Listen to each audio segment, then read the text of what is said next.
candidatura para marcar posição. Essa é uma candidatura que medirá qual o nível de descolamento do parlamento brasileiro com o povo desse país. Essa é uma eleição que medirá até quando essa casa continuará de costas para o interesse do povo brasileiro. Também tenho respondido muito à seguinte indagação. Você, André, tem sido um dos grandes defensores da prorrogação e da extensão do auxílio emergencial no Brasil. Foi o grande defensor para que a MP1000 fosse pautada. Infelizmente não o foi. E aí as pessoas me questionam, você como presidente da Câmara dos Deputados, mudará o seu discurso ou terá coragem suficiente para pautar os projetos de lei que visam prorrogar e estender o auxílio emergencial para enquanto durar a pandemia?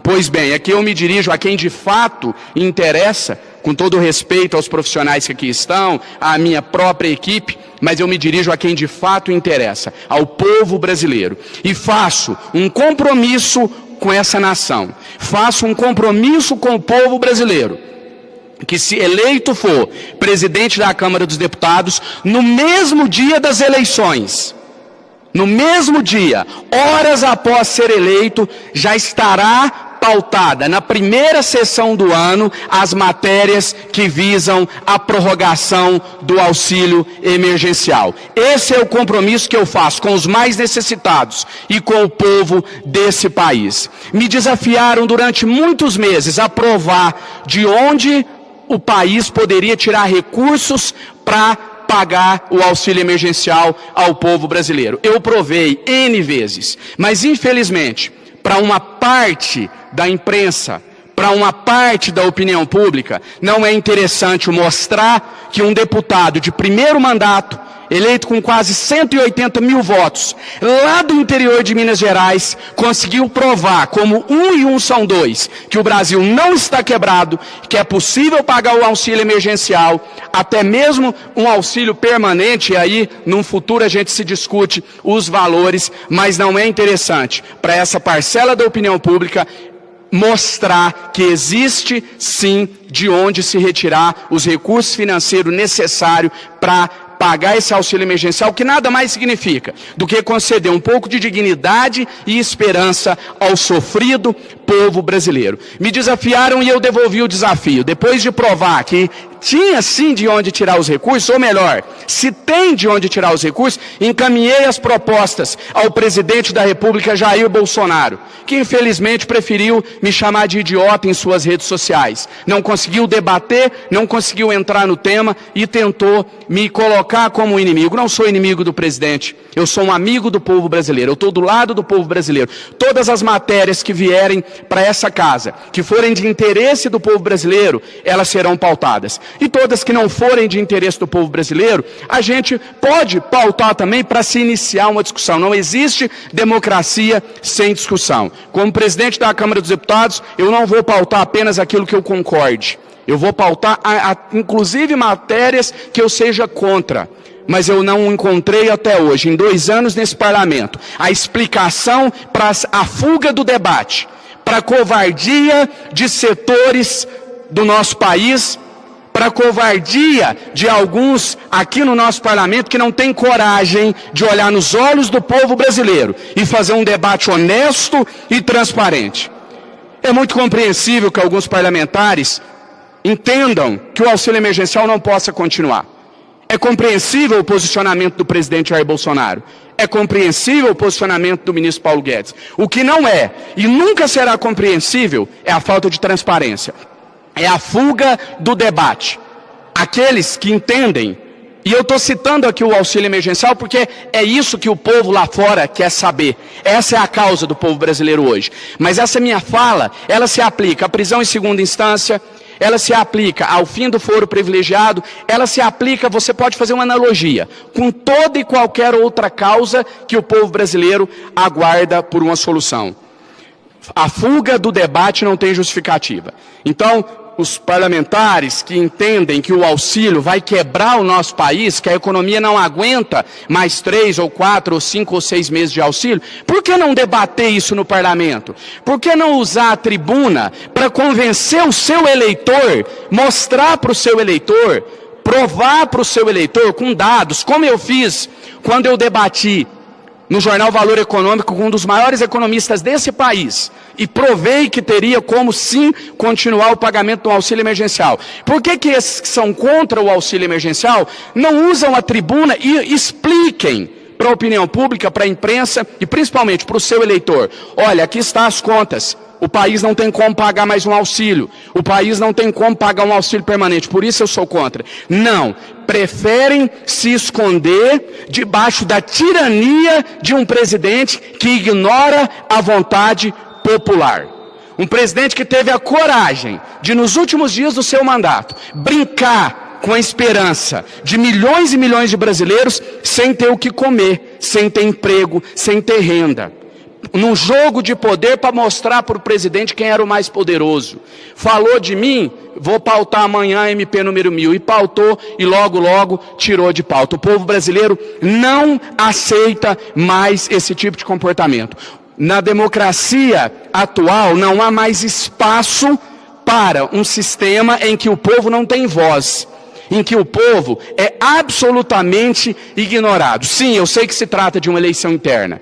Eu sei que quem decide são os colegas deputados, mas a vontade popular, ela tem que, no mínimo, ser levada em conta. Ela tem que, no mínimo, ser debatida. E eu faço um desafio aqui para todos vocês. Façam uma enquete, presencialmente, em sites que aqui estão representados, em blogs, em canais de televisão, em canais de rádio.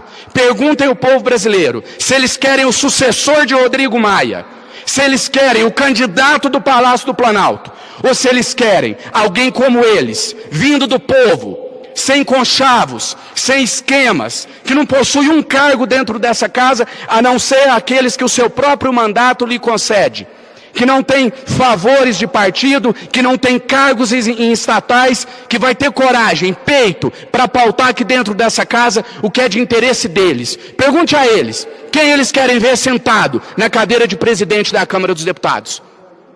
Caso a nossa candidatura não fique em primeiro lugar, eu retiro-a imediatamente. Esse é o desafio que eu lanço a todos que estão acompanhando aqui o lançamento da nossa candidatura. Ouçam a vontade popular, que pelo menos ela seja considerada. Não estou dizendo para transformar a eleição da Câmara em uma eleição direta. Não estou dizendo que deve-se fazer enquete para decidir quem vai ser o presidente da Câmara. Não é isso. Eu estou dizendo que se fôssemos um país sério,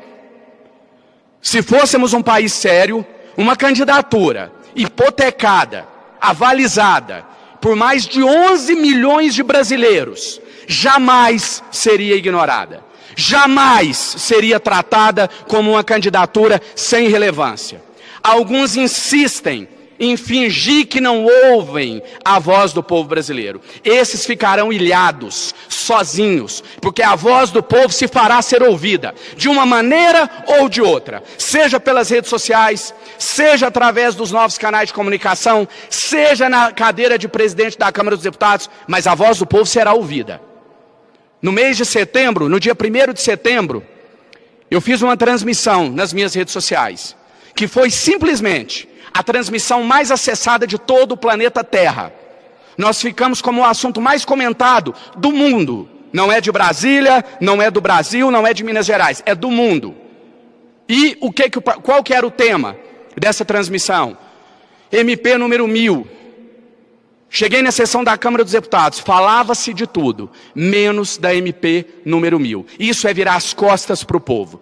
Isso as pessoas não perdoarão. E a resposta virá em 2022 na urna. Eu creio nisso, acredito que o povo brasileiro saberá dar a resposta, tanto àqueles que estenderam as mãos no momento mais difícil que esse país atravessa, mas principalmente para aqueles que lhe viraram as costas. Se o mundo ouve a nossa voz, se as nossas pautas estão entre as mais comentadas do planeta, essa casa também ouvirá. Ou ela ouvirá elegendo um candidato vindo do povo para presidi-la, um candidato alinhado com os anseios do povo brasileiro, ou ela ouvirá da pior forma possível, com uma resposta avassaladora nas urnas no ano de 2022. Por isso, que voltando ao início da minha fala, eu repito, esse dia já é histórico, essa candidatura já é histórica, essa candidatura no mínimo, ela vai servir de termômetro para medir qual o nível de descolamento dessa casa com o povo lá fora.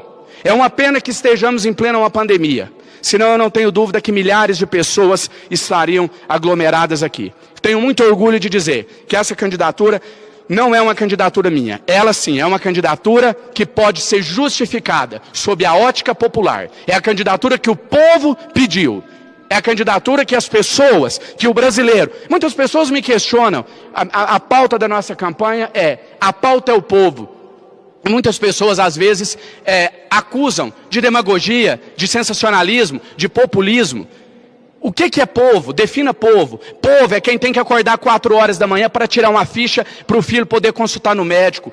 Povo é quem não tem tempo para ficar no Facebook batendo boca em cima de o que o presidente falou e do que o PT respondeu. Povo é quem está muito ocupado para a picuinha política porque tem que trabalhar para colocar comida na mesa. Isso é povo. Pauta popular é aquela que une todos os espectros ideológicos. A MP1000 foi a maior prova delas. Tinha e tem ainda eleitor do Bolsonaro passando fome, eleitor do PT passando fome, eleitor do PMDB, do PSDB, de todos os partidos. Está na hora dessa casa ter um presidente alinhado com os interesses do povo brasileiro e não com cartilha ideológica, nem da direita, nem da esquerda. É conversa fiada, a fala que a gente tem ouvido aí na grande mídia. Não temos opção, só temos 2 candidatos. Mentira! Uma mentira hipotecada por uma parte da mídia que tenta limitar a candidatura da Câmara dos Deputados a 2 nomes. Não há essa falta de opção. Nós temos sim a candidatura do atual presidente Rodrigo Maia, temos a candidatura do Palácio do Planalto e temos uma candidatura popular. E quem quiser ficar contra a vontade popular, que fique, mas que tenha clareza, coerência, que faça de forma transparente e não escondida através de conchavos políticos. Uma candidatura como a nossa desperta algumas perguntas, como eu disse no início. Eu vou citar mais uma. Essa é a que eu mais ouço, é a campeã, principalmente por parte da imprensa. Mas a sua candidatura tem alguma chance? Você tem chance de vencer? Dizer que eu não tenho chance é deixar de acreditar no Brasil. Dizer que eu não tenho chances é admitir que eu vivo em um país onde a vontade popular é rasgada e jogada no lixo. Dizer que eu não tenho chance é dizer que o povo não manda em nada, que o povo só obedece e que o povo brasileiro não tem voz. Dizer que eu não tenho chance é desistir do Brasil. E nós não vamos desistir do Brasil. Uma candidatura hipotecada, como eu disse, por quase 12 milhões de brasileiros, ela sempre terá chance. Eu quero acreditar nisso. E eu vou acreditar nisso até o último instante. Então, ela serve, como eu disse também, o lançamento da nossa candidatura hoje, para colocar fim ao discurso hipócrita de que não temos opção. Nós temos opção sim. E se a gente fosse um país sério, eu tenho absoluta certeza que essa candidatura jamais seria tratada como uma candidatura irrelevante. Jamais seria menosprezada por alguns poucos, é verdade, alguns poucos setores, mais até no meio político do que por parte da imprensa. Então, feito esse desabafo, eu quero aqui agradecer a presença de todos, agradecer aqueles que estão dando o devido espaço à nossa candidatura e dizer que aqui tem um cara batalhador do povo que não desiste e que nós vamos lutar até a última instância para devolver o Brasil ao povo, para devolver o nosso país aos brasileiros. Nós não vamos desistir. A nossa luta está só começando. Essa candidatura, repito, é um marco histórico. Pela primeira vez, o povo disputa a presidência da Câmara dos Deputados. E agora sim, para finalizar, eu quero dizer duas coisas rápidas. Dizer que essa eleição será a eleição da traição. Isso mesmo, a eleição da traição. Terão que escolher entre trair os líderes partidários ou trair o povo brasileiro.